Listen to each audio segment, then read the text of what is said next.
నా పేరు ఈశ్వర్. నేను బ్లాక్ బుక్ స్కూల్లో 9th క్లాస్ చదువుతున్నా. మాకు దేవుని మొక్కు ఉంది నరసింహస్వామికి. ఇది మమ్మీ చెప్పినా నేను చెప్పినా సార్ వినకుండా ఆయన బలవంతంగా మెడ పట్టుకుని తీసుకుపోయి గుండు వేయించింది. సార్ గుంటు ఇట్లా మెడ పట్టుకుని వదిలేండి సార్ అంటే ఇట్లా వదిలేడు. గట్టిగా పట్టుకున్నాను. మాట్లాడాలంటే నాకేం రాలేదు. ఇంకా మీరు చెప్పారా సార్కి ఎట్లా? సార్కి చెప్పిన ఆయన గిట్ట వదిలకుండా తీసుకోవండి సార్ గుండు ఇప్పించింది.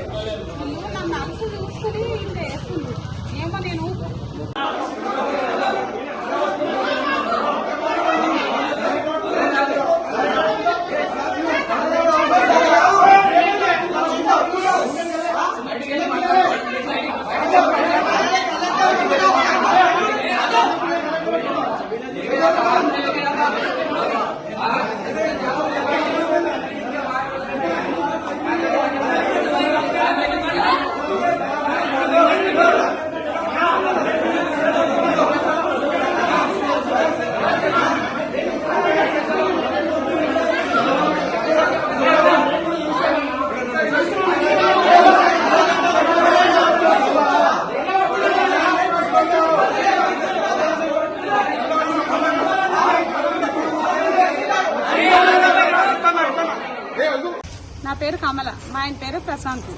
కానీ ఈ స్కూల్లో 5వ క్లాస్ నుండి వేసిన నేను. ఏ స్కూల్ అమ్మా? బ్లాక్ బోర్డ్ స్కూల్ 5వ క్లాస్ నుండి వేసిన. వేస్తే వీళ్ళు సాటర్డే రోజు గుండు కొట్టించిండ్రు. కానీ తల్లిదండ్రులు లేని పర్మిషన్ లేనిది అయితే కొట్టియ్యారు కదా. ఏ స్కూల్లో అయినా కొట్టిస్తారా? మా ఎంటికలు మాకు కావాలి, మా అబ్బాయి ఎంటికలు మాకు కావాలి. మాకు మొక్కు ఉంది. ఆ మొక్కు పడి మేము తీసుకోవాలని నేను అబ్బాయికి కూడా చెప్పిన. వద్దు నాయన కటింగ్ అని చెప్పిన. నేను ఆగిండు. కానీ పర్మిషన్ ఇవ్వాలి కదా వాళ్ళు. పర్మిషన్ అన్న ఇవ్వాలి, లేకుంటే నాకు కాల్ చేయాల్సి ఉండే. అసలు కాల్ చేయలేదు, ఏం చేయలేదు నాకు వాళ్ళు. ఇది జరిగిన సంగతి. దీనికి మీరే న్యాయం కావాలనుకుంటున్నారు? మా అబ్బాయి ఎంటికలు మా అబ్బాయికి కావాలి. ఇదైతే నేను ఒప్పుకుంటా. ఇప్పుడు వాళ్ళు ఎట్లా గుండు కొట్టించి నా అబ్బాయికి ఎంటికలు ఎట్లున్నాయో అట్లా కావాలి. ఎంటికలు తెచ్చి వాళ్ళు ఎట్లా వేస్తారో మా ఎంటికలు మాకు ఇప్పియాలి. ఇది మొక్కుబడింది. అసలు నరసింహస్వామి మొక్కుబడి ఈ రోజు చెప్తున్నా నేను.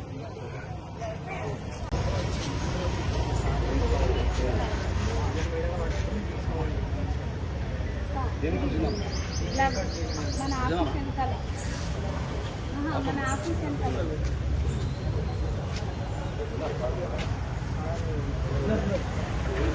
ఏం లేదు.